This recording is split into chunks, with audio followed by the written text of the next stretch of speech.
Estimados alumnos de Econometría 2, bienvenidos a un nuevo práctico de la materia. Como verán, en esta semana estamos trabajando la unidad de sistemas de ecuaciones de estimación. Y bueno, y en este práctico más bien voy a hacer una mezcla de teoría y práctica. Voy a presentar lo que se trata de los modelos con datos de panel. Sí, ahí les comparto. Primero voy a hacer una introducción a lo que son los modelos de datos de panel, la motivación de por qué se los usa, y vamos a finalizar con algún script de R mostrando cómo estimarlos. La idea es que con esta clase se lleven una primera aproximación a estos modelos que son muy utilizados en la práctica profesional, ¿sí? Bueno, vamos a comenzar. Sí, ahí vamos a comenzar.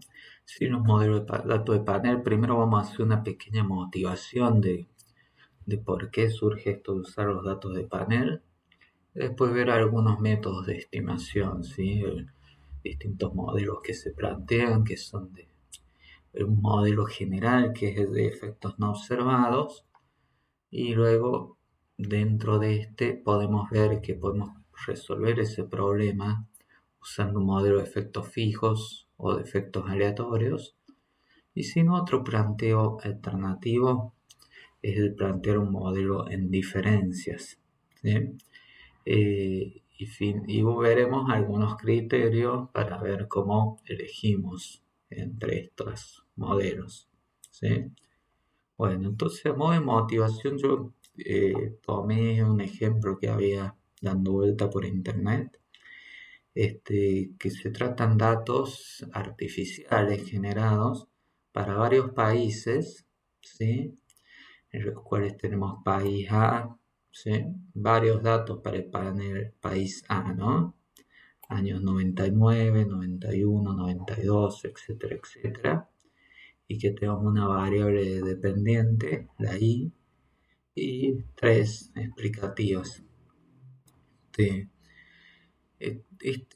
Esta estructura es la que ustedes conocen, que es la de datos de panel, ¿no? Como que, porque ya decimos que tenemos varios individuos y en varios momentos de tiempo. Y esta es la estructura más clásica, sí, que es tener varios individuos. Como primer nivel los países y segundo nivel los años, ¿sí? Veamos entonces, graficando esos datos, se ve esta estructura artificial que tienen, ¿no? Las medias, cada uno tiene una media un poco superior, y dentro para los gráficos para cada de la serie de la variable dependiente y en el tiempo, ¿sí? De esta forma, como una generación aleatoria, son 5 datos para cada país. Este es el gráfico de la serie, de la variable dependiente, viendo los países y aquí mostrando una medida de variabilidad, ¿sí? La media y una medida de variabilidad, ¿sí? En cuanto a los años de heterogeneidad.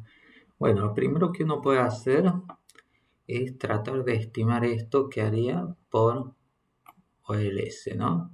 O sea, simplemente con la función LM, por ejemplo, y en función de x1, y acá dice date igual al panel, pero es simplemente que estamos tomando esos datos y los estamos tratando como si todos los datos de los países correspondieran a una única economía, ¿sí? ¿Y qué ocurre si hacemos esa estimación? Lo importante es ver esto, que la variable x1 no tiene un p-valor menor al 0,05, por lo cual no es significativa esta variable, la variable x1, ¿sí? Y si uno grafica esa recta de regresión, nota que, claro, no dio significativo porque una ordenada bastante cercana a cero y hay bastante dispersión de los puntos alrededor. Bueno, no es significativamente distinta de cero. ¿Qué pasa si lo primero que uno puede hacer para trabajar con este tipo de datos es plantear variables dummy, ¿sí? Una dummy para cada país, ¿sí? Planteada por este factor country, y -1 no es necesario, pero bueno, eso es para decir, estimamos sin ordenada y cada país tiene un efecto individuo, ¿sí? Si no, podríamos haberlo estimado con ordenada y ir tirando un país. ¿Sí? Y entonces lo que obtenemos en este caso es que ahora el p-valor para la variable x1 ya indica que es una variable significativa. ¿Sí? Sí, esa es una diferencia que se encuentra. ¿Y por qué será esto? Veamos el gráfico. Aquí están graficadas cada una de estas regresiones individuales, ¿sí? Que sería considerando que cada uno de estos países tiene una ordenada distinta, ¿sí? Que está dada por la dummy. En cambio, esta era la recta de regresión original. Y claro, y vemos que al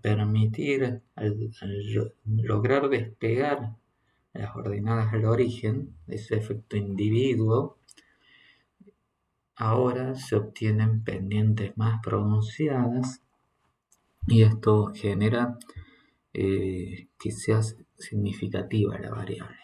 Si esta es la clásica forma de un panel en econometría, cuando hablamos de datos de panel, modelos para datos de panel, porque se está pensando en algo de este modo, que estamos pensando en una pendiente única para todos los individuos, ¿sí? Un único beta,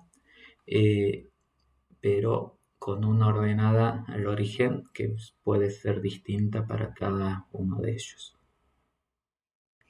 Si vemos este planteo en el modelo de efectos no observados. ¿Sí?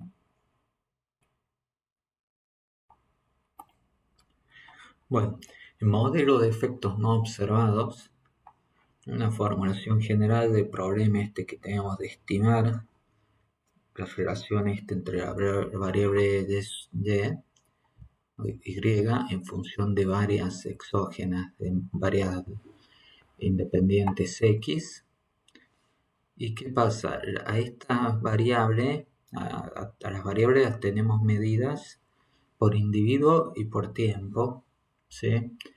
Y estamos planteando, como dijimos recién, que hay un único beta para todos estos individuos. Si ese beta no tiene una i ni una t, ¿sí? Es un vector de coeficiente, uno para cada variable, pero no para cada individuo, ni para cada momento de tiempo.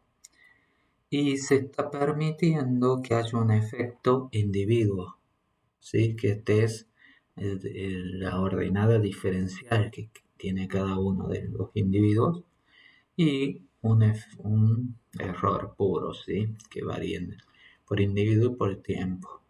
Dentro de este x y beta también tenemos la ordenada, si uno lo expresara en modelo con ordenada y en todo caso teniendo un C sui menos, ¿sí? Y entonces, bueno, lo primero que uno puede plantear es la estimación pool o LS, ¿sí?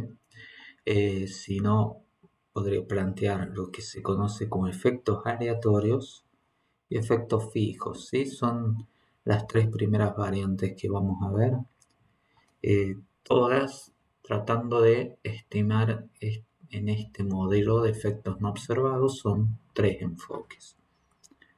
¿Sí? En la estimación por pool ORS, simplemente ¿qué hacemos? Aquí agarramos y pensamos que el C sub I lo despreciamos, ¿no? Simplemente estimamos una regresión entre Y y X.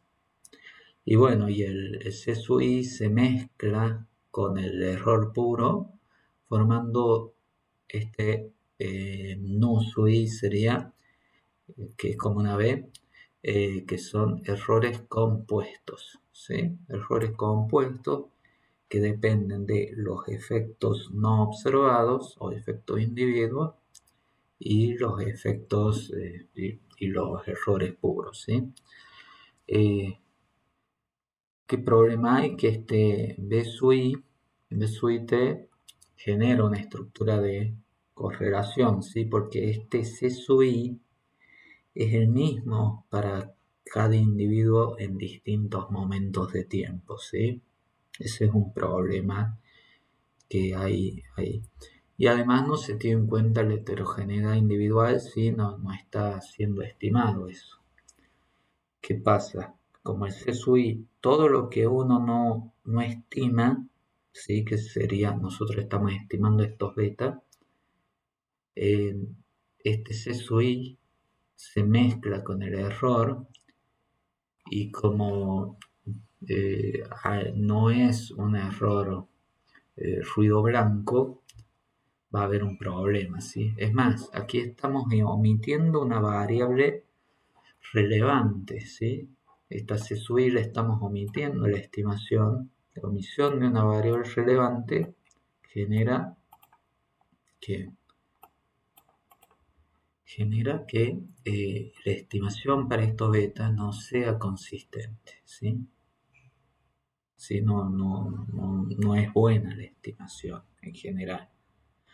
¿Sí? No es buena si estos C sub I son distintos, ¿sí? Sobre todo. ¿Sí? Bien, eso es por OLS, que vimos que eso sería haber aplicado OLS al todo. Con efectos aleatorios, de nuevo tenemos el modelo de efectos no observados, ¿sí? Lo tengo planteado aquí. ¿Y qué vamos a? Uno podría transformarlo en otro, ¿sí? En otro modelo.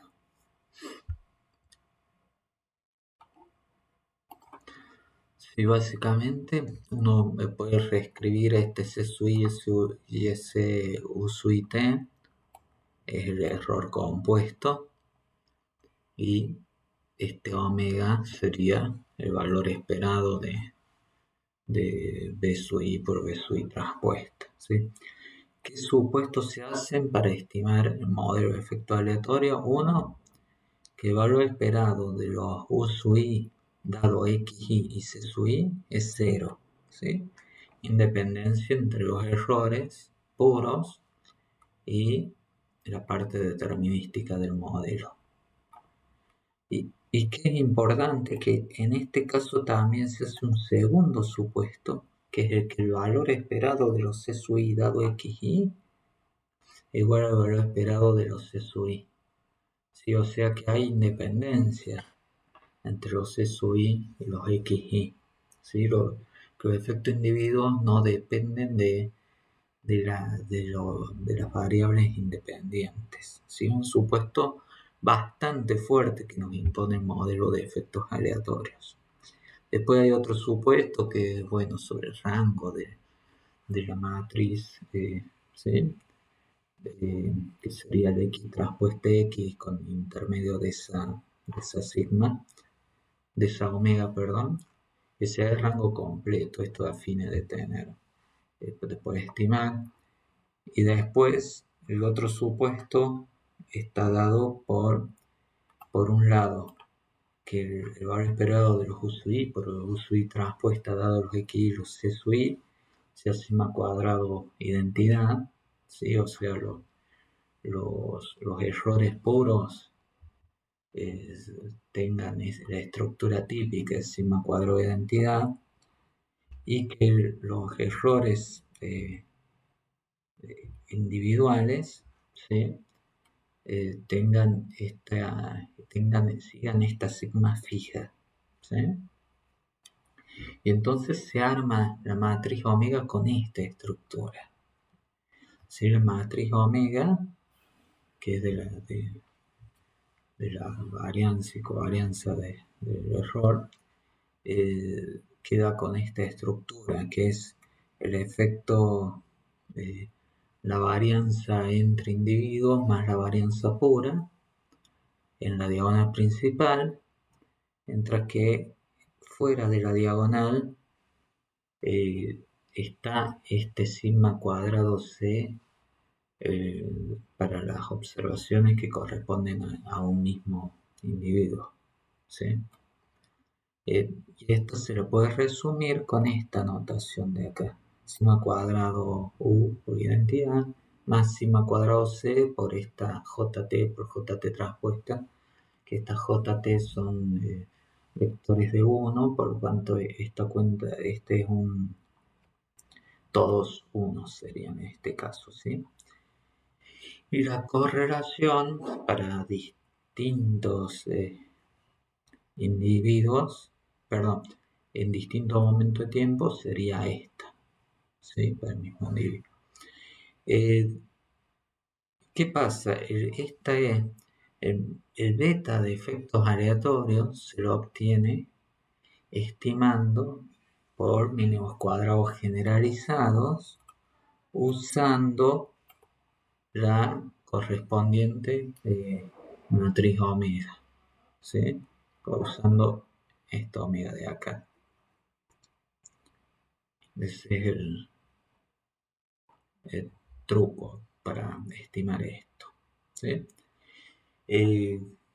Sí, o sea, efectos aleatorios, como rebobinando, básicamente se plantean estos supuestos, que estos son supuestos para que sea el A y B son necesarios para tener estimaciones consistentes, y con eso se tiene una estructura en la varianza del error compuesto dado por esta, y que a su vez se puede estimar justamente por mínimo cuadrado generalizado, enchufando la correspondiente estructura de varianza que se estima, ¿sí? Hay un trabajo de estimación por detrás. Este es el verdadero omega y acá hay que lograr estimarlo. Entonces, hay un contraste de si hay efecto no observado o no, que en este de Bullrich, que básicamente consiste en ver si esta varianza entre individuos es cero o no. ¿Sí? Porque si la varianza entre individuos es cero, significaría que todos los C sub I son iguales, con lo cual daría lo mismo tener este C sub I o no, ¿sí? No aportaría nada, ¿sí? Y tiene distribución estándar. Bueno, eso es simplemente para pool versus efectos aleatorios. Después, estimación por efectos fijos. ¿Cómo se hace? Se parte del modelo de efectos no observados. Este es una escritura equivalente en forma matricial. El supuesto que se hace es el A, ¿sí?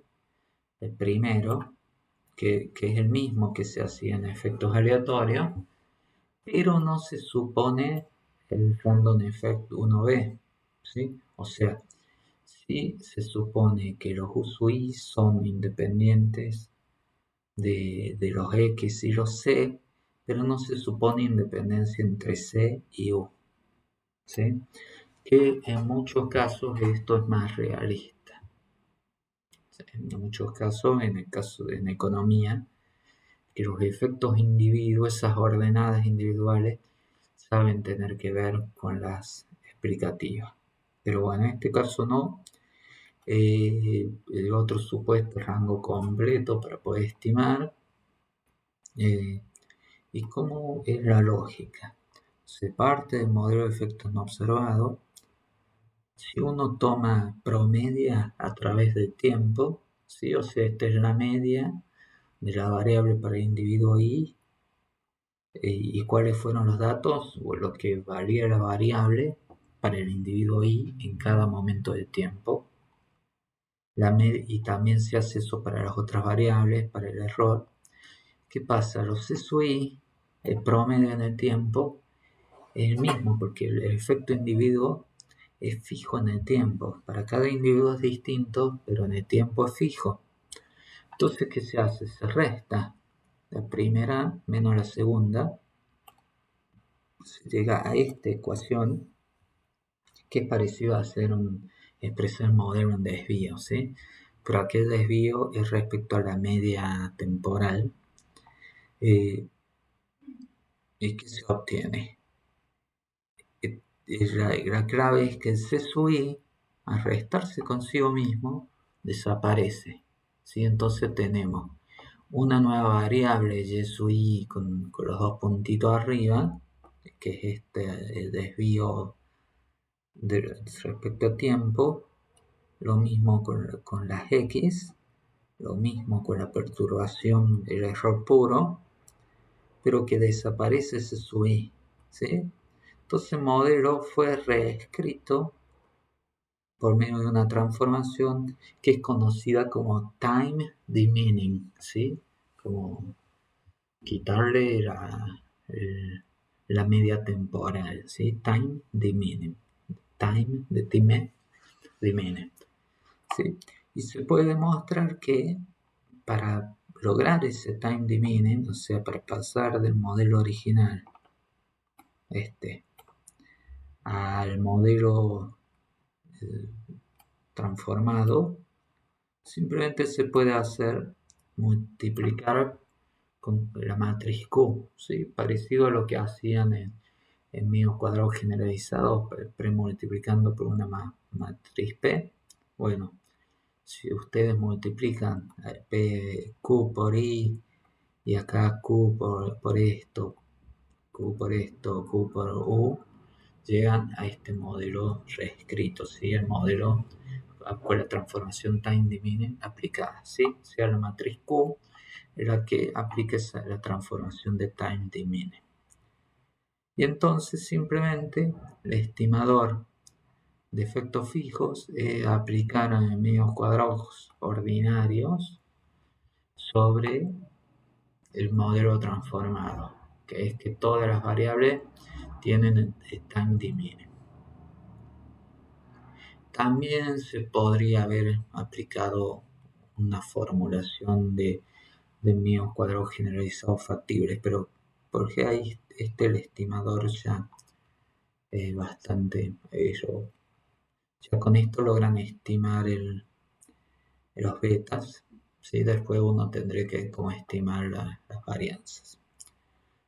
Bueno, tratemos de ver si hay una vinculación entre efectos aleatorios y efectos fijos, random effects y fixed effects.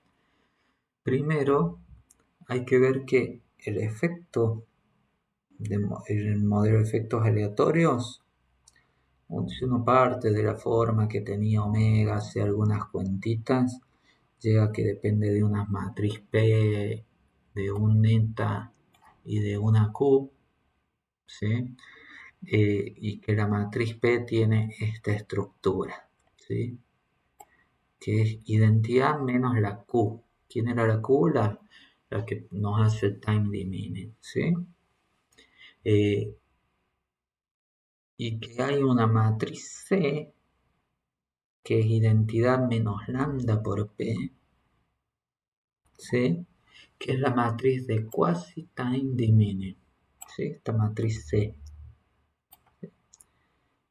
Entonces, ¿por qué quasi-time diminishing? Porque nos permite aplicar sobre el modelo original, que bueno, ya se recuerdan cuál es, una transformación de quasi-time diminishing, ¿sí? Que ven que en vez de tomar la variable original y restarle su media temporal, le está restando la media temporal, pero interviniendo un lambda, ¿sí? Que es parecido a cuando aplicaban la transformación de Cochrane-Orcutt, ¿sí? Era una diferencia generalizada, bueno, algo similar, ¿no? Acá se está desviando, se está restando la media, pero por medio de un factor. Entonces esta transformación, así que de modelo transformado, usando quasi-time diminishing, que se puede notar con esto de acá, esta expresión con esa como media luna o algo así. Bueno, y entonces uno puede, para estimar por efectos aleatorios, hacer eso, transformar y luego estimar por mínimos cuadrados ordinarios el modelo transformado, y eso es estimar por efectos aleatorios, ¿sí? Entonces, ¿cuál es la diferencia que hay entre random effects y fixed effect? Es que en fixed effect usamos la matriz Q para hacer la transformación. En random effects usamos la matriz C, ¿sí? Pero a su vez esa matriz C es I menos lambda por P, y P es I menos Q, ¿sí? Eso es lo que, si uno hace varias cuentas, puede ver que hay una vinculación entre ambos modelos, ¿sí?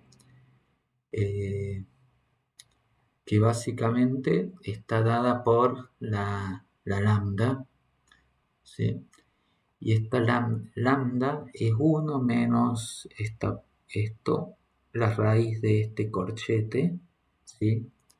Pero lo que hay en el corchete es no. Esto ya vamos a ver en la aplicación, es no.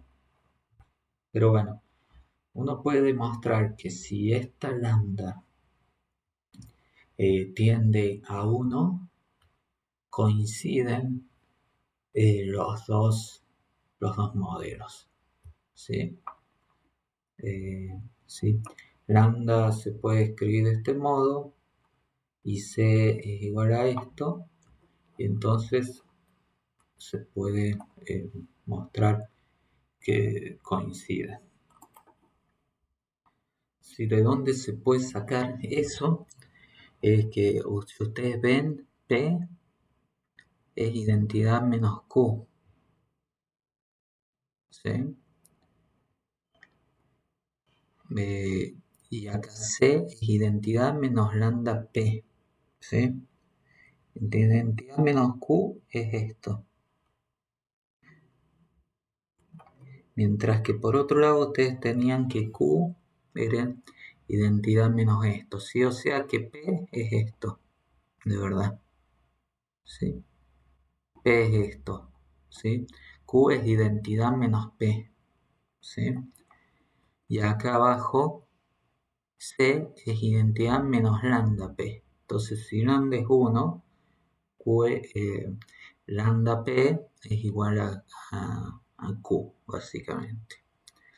Entonces, bueno, y uno puede estudiar bajo qué condiciones lambda es 1, ¿sí?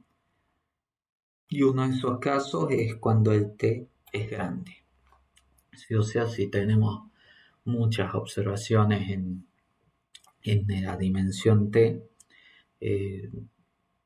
van a ser similares las estimaciones por ambos modelos, ¿sí? Pero bueno, ¿cómo se puede hacer para ver cuál de estos modelos es mejor? Porque ver la independencia entre los efectos entre C y las X no es posible, porque estos C son efectos no observados, ¿sí? De ahí es que venía el nombre de modelo de efecto no observado, ¿sí? Nosotros observamos X y X, y si estimamos, vamos a tener un error, el error compuesto, vamos a ver, pero nunca estamos seguros de qué es U y qué parte corresponde a C, ¿sí? Entonces no es posible establecer por este lado esta hipótesis de efectos aleatorios, ¿sí? Si esto se cumple o no. Entonces se usa mucho, entre otras, la dócima de Hausman. ¿Por qué? porque el modelo de efectos fijos siempre es consistente. Mientras que el modelo de efectos aleatorios puede no ser consistente si no se da ese supuesto de independencia entre las perturbaciones entre las variables explicativas, entre las X y los componentes no observados. ¿Sí? Pero o sea, tenemos un estimador consistente y uno que puede no serlo. Pero por otro lado, si fuera consistente, si se diera el supuesto para que sea consistente el modelo de efectos aleatorios, en ese caso es mejor el de efecto aleatorio porque es más eficiente, ¿sí? Entonces, ¿qué hace Adosimek-Hausman? Comparamos, vemos la diferencia entre los dos estimadores, ¿sí? Teniendo en cuenta su varianza, ¿no? Y si concluimos que son significativamente distintos los de efecto fijo y efecto aleatorio, bueno, es porque, bueno, si son diferentes, estarían mal los de efectos aleatorios porque de efectos fijos son consistentes siempre. Y si los otros dan distinto, sería porque están cayendo en inconsistencia, si no tendrían que dar más o menos lo mismo. Sí, entonces, si los dos son distintos, estamos probando inconsistencia de los efectos, de la estimación por efectos aleatorios. ¿Sí? Entonces se plantea esto y tiene distribución chi cuadrada. Un detalle es que acá se puso delta en vez de beta, de una forma de remarcar que no intervienen todos los betas, ¿sí? Porque al estimar por efectos fijos, se pierden algunos de los betas. Se pierden todos los betas que correspondan a variables que no cambian en el tiempo. ¿Sí? Al hacer el time diminishing se pierden las que quedan fijas. Por ejemplo, acá no sobrevive la ordenada si lo tenemos. Y tampoco sobrevive alguna variable fija como, por ejemplo, salvo que haya algo raro, ¿no? Continente al que pertenece el país. ¿Sí? ¿Sí? Esa variable está fija en el tiempo. Bueno, cuando hacemos este truco para lograr la consistencia, que no esté el efecto aleatorio, ahí es donde también se pierde ese tipo de variable.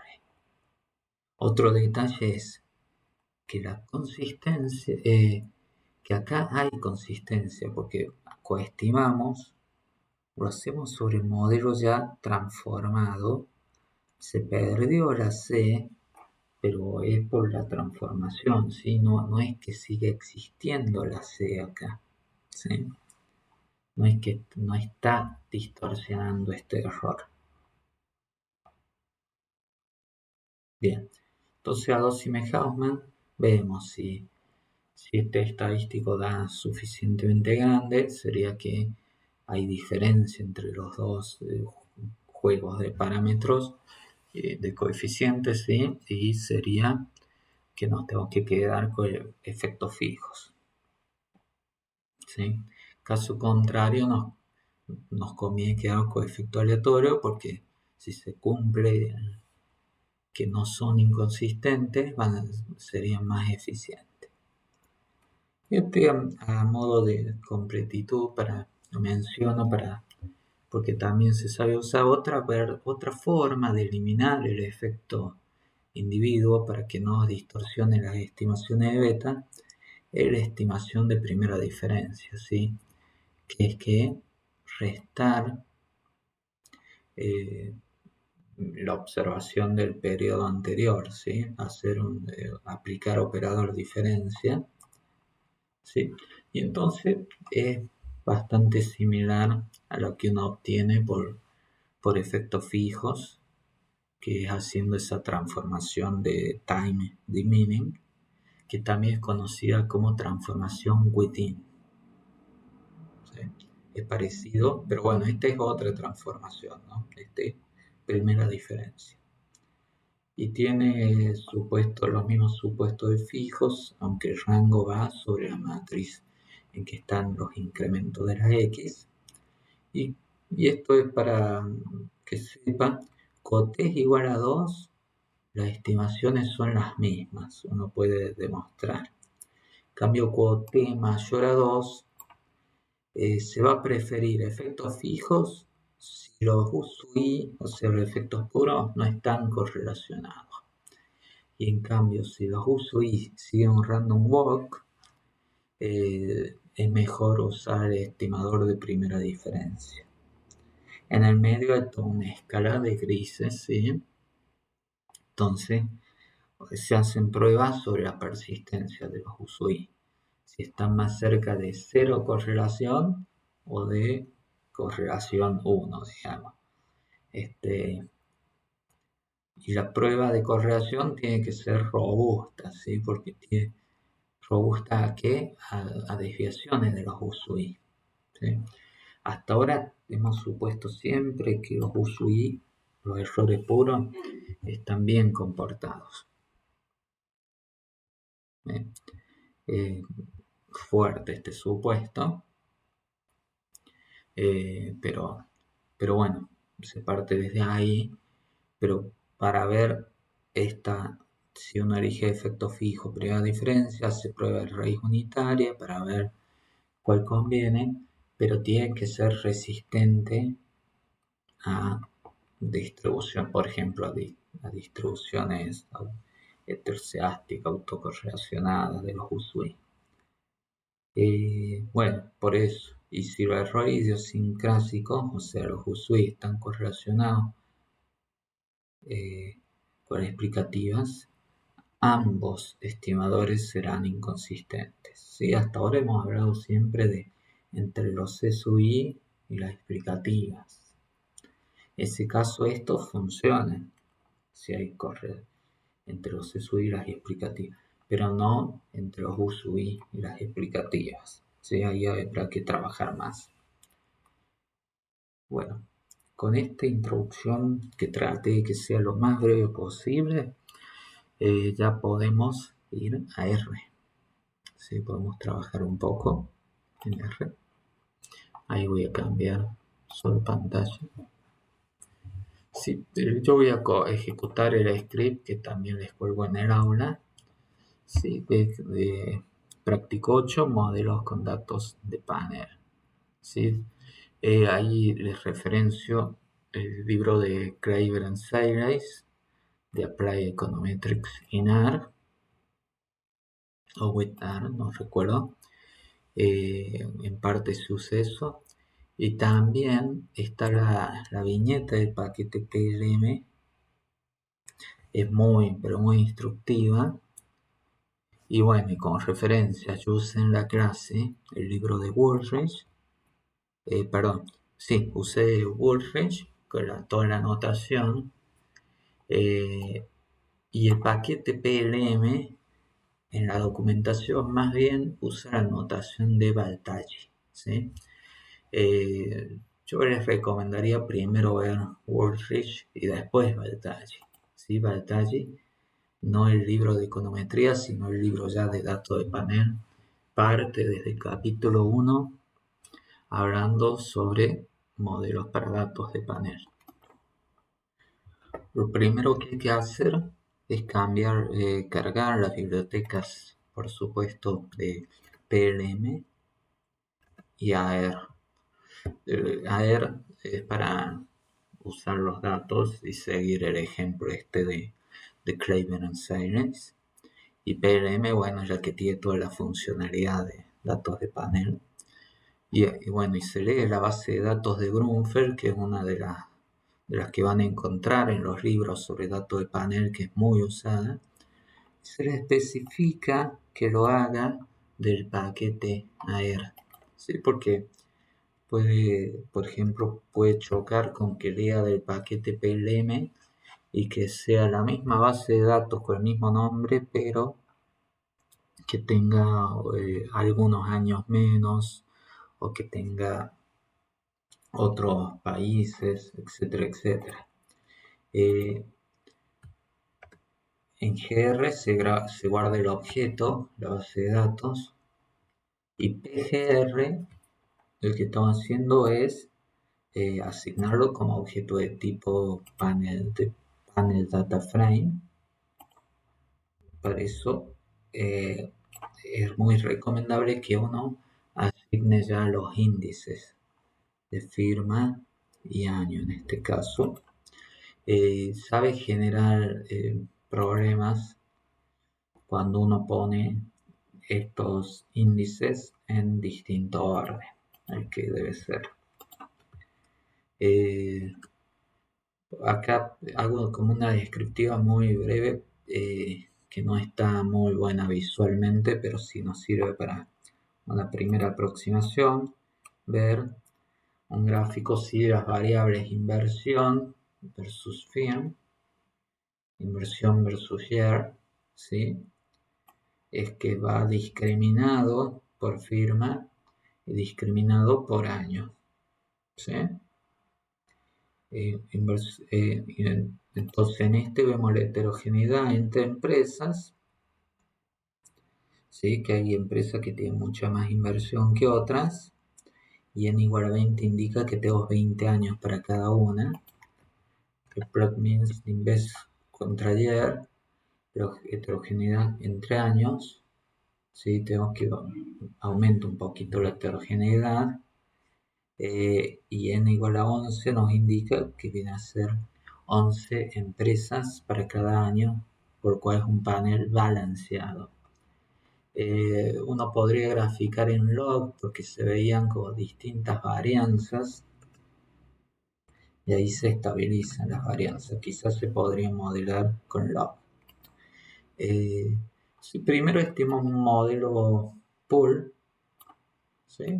Que es equivalente a simplemente hacer LM, ¿sí? Uno le pasa PLM en vez de LM y tiene que pasar el data, la fórmula por supuesto, inversión en firma de valor y capital,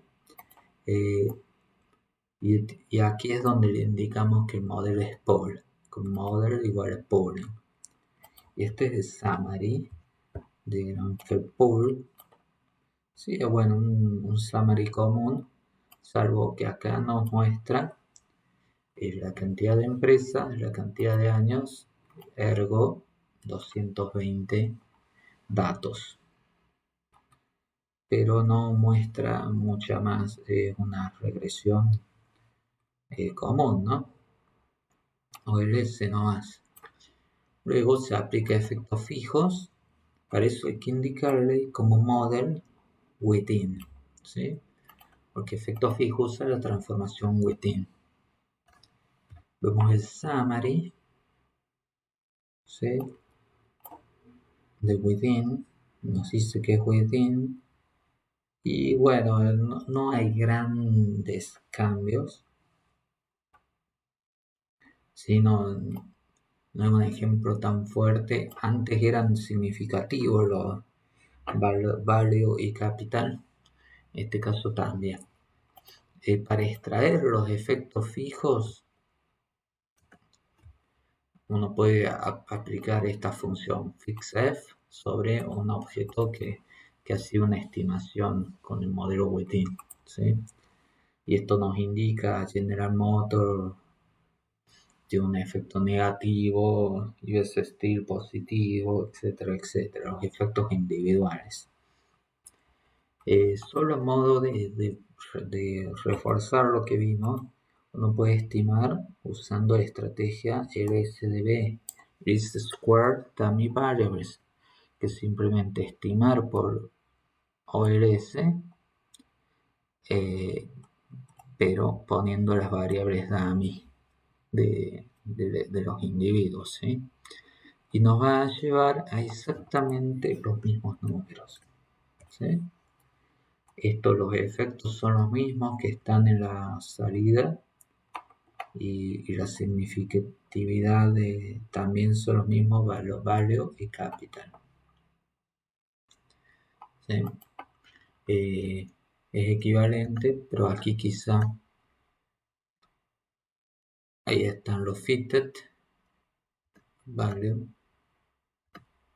Si ahí hay un grafiquito de la estimación, ¿sí? El que veíamos. Acá se ve un detalle que no veíamos en el otro ejemplo, que es que algunas pendientes son un poco diferentes. Por ejemplo, entre esta y esta son similares, pero esta otra no tanto, y aquí hay alguna que difiere bastante. Entonces quizás no es del todo correcto plantear la existencia de unos únicos betas, ¿sí? Unas únicas pendientes. Sí, en todo caso habría que ir a un modelo de efectos aleatorios, ¿sí? Pero eso más adelante. Bueno, ya está la línea. Pero bueno, pero de todos modos más o menos esa línea nos está indicando una pendiente común que más o menos pasa.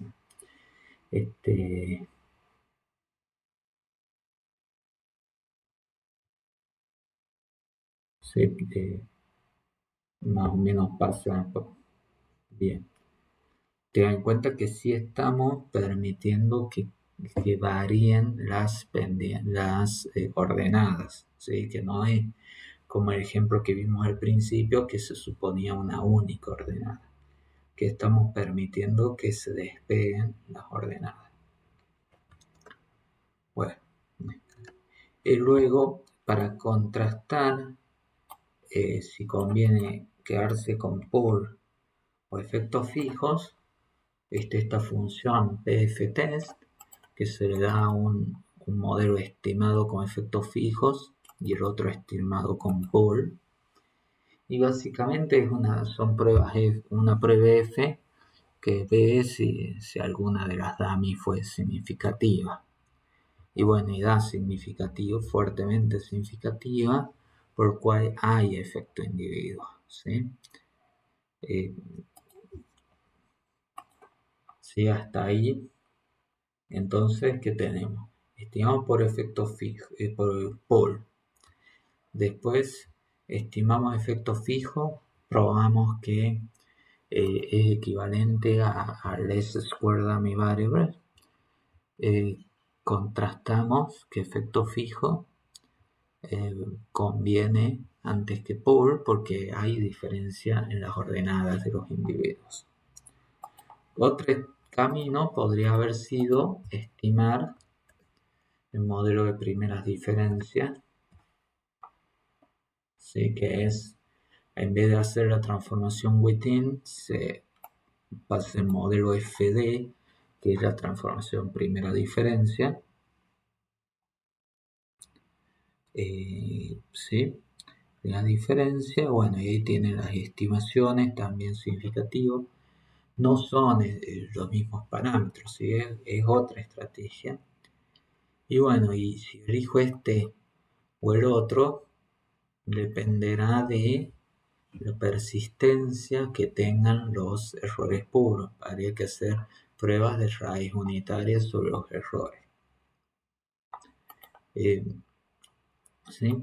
Pero bueno, eso es solo para completitud. En este práctico más bien uno pretende que se den bien claros efectos aleatorios y efectos fijos, que son los más usados.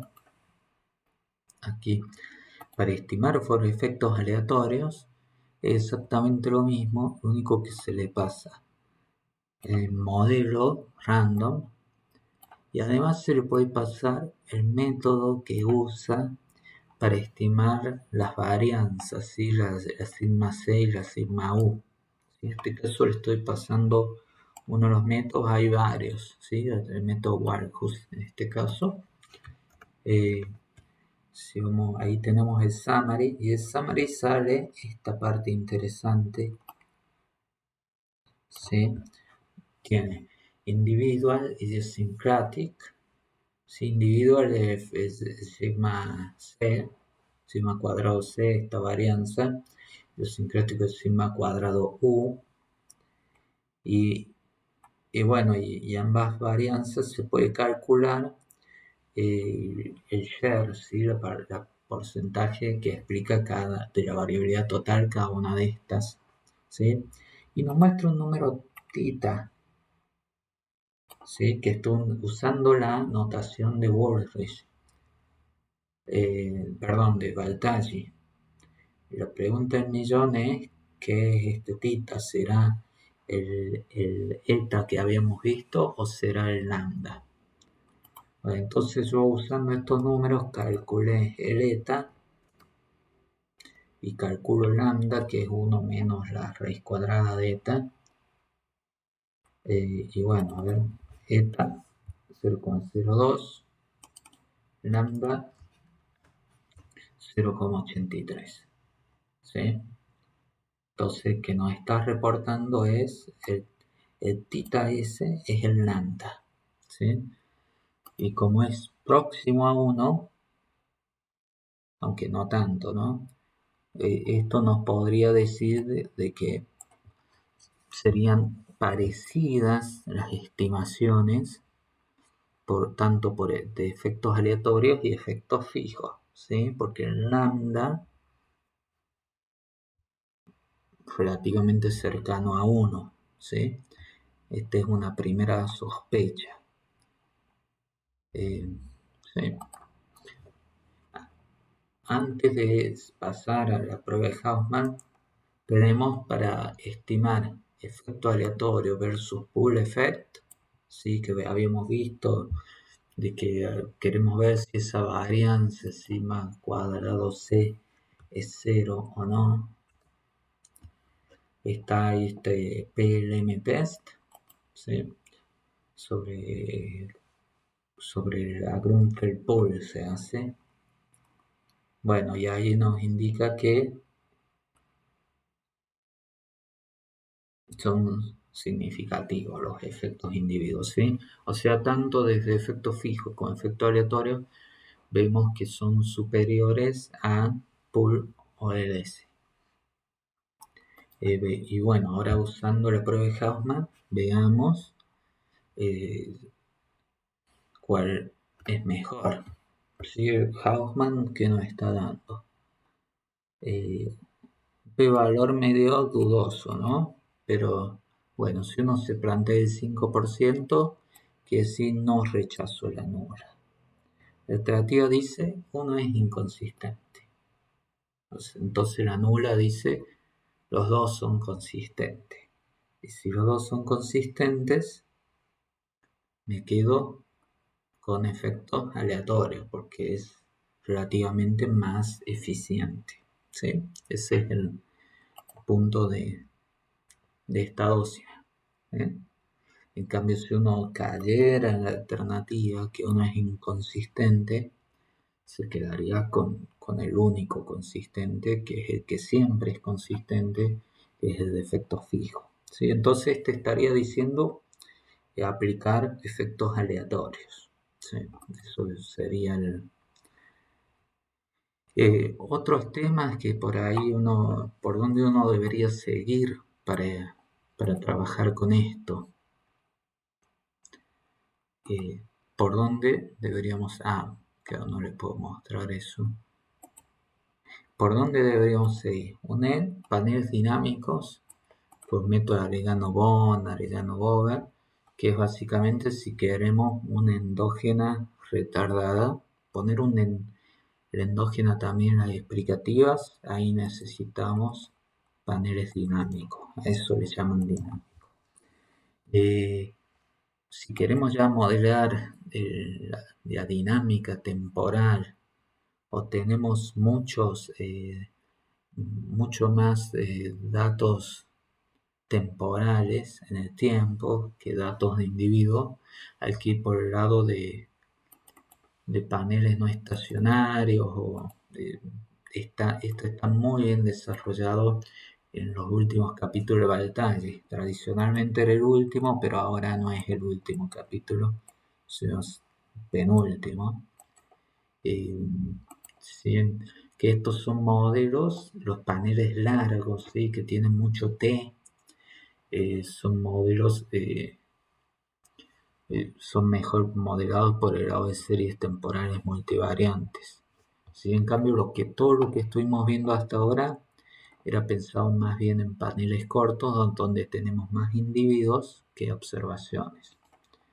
Y otro tema importante para estudiar, el tema de los paneles heterogéneos, que os permitirían cambiar las pendientes, ¿sí? Acá, estimar pendientes diferenciales, no solo dejar diferir las ordenadas por individuos.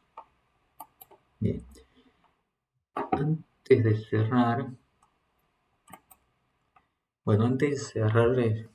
les quiero como recordar la importancia de esto por dos cosas. Una ya la vimos. Hay efectos que están a nivel individual y que si uno estima todo, poniendo a todo en la misma bolsa, se pierde, ¿sí? Una gran justificación para usar datos de panel. Y después hay otra justificación no menos importante que es más de tipo instrumental, que es por el tema de la potencia, ¿sí? Uno tiende a usar series de tiempo, por ejemplo, para estimar relaciones entre el PBI, inversión o lo que fuera, pero las series deben ser relativamente cortas, no sabemos tener suficiente dato para tener suficiente potencia en la estimación, ¿sí? Rechazar las nulas, ¿sí? Entonces, por eso es que también se usan mucho en economía los paneles, porque tenemos acotado el tiempo y quizás tenemos datos de varios países. Bueno, usamos esa información, la ponemos al servicio de estimar unos betas comunes, ¿sí? Ponemos todas esas series y lo controlamos por medio de que estén los efectos individuales, ¿sí? Esa es la estrategia de dato panel para ampliar la potencia. Otra cosa importante es la selección, efecto fijo versus efecto aleatorio. En econometría hay como una tradición muy fuerte de emplear la dócima de Hausman, ¿sí? Que probablemente se debe a que sabe ser irreal ese supuesto que tienen los efectos aleatorios de que los efectos individuales sean independientes de las variables explicativas. Pero bueno, en la estadística también se presta mucha atención a la naturaleza de los efectos individuales, si verdad son aleatorios o no, ¿sí? Por ejemplo, en el caso de estas empresas que tenemos, si estas eran todas las empresas, es más razonable usar efectos fijos, ¿sí? Porque no hay un muestreo. En cambio, si fuera que estas empresas son las que salieron de un muestreo al azar, de un conjunto de 200, 300 empresas, ahí tiene sentido pensar que se trata de una variable aleatoria, el efecto individuo que es muestreado de un universo, ¿sí? Y en ese caso, si de verdad hubo como un muestreo de estos individuos respecto al todo, son más generalizables las conclusiones, son como generalizables más al universo. En cambio, si uno solo usó a estas empresas, es como que la validez de las conclusiones más bien aplican a estas empresas, a este conjunto, a este panel, no es generalizable a las empresas en general, ¿verdad? La redundancia.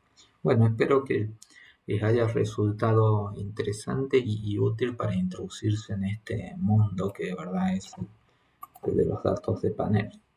Bueno, nos vemos en el próximo práctico.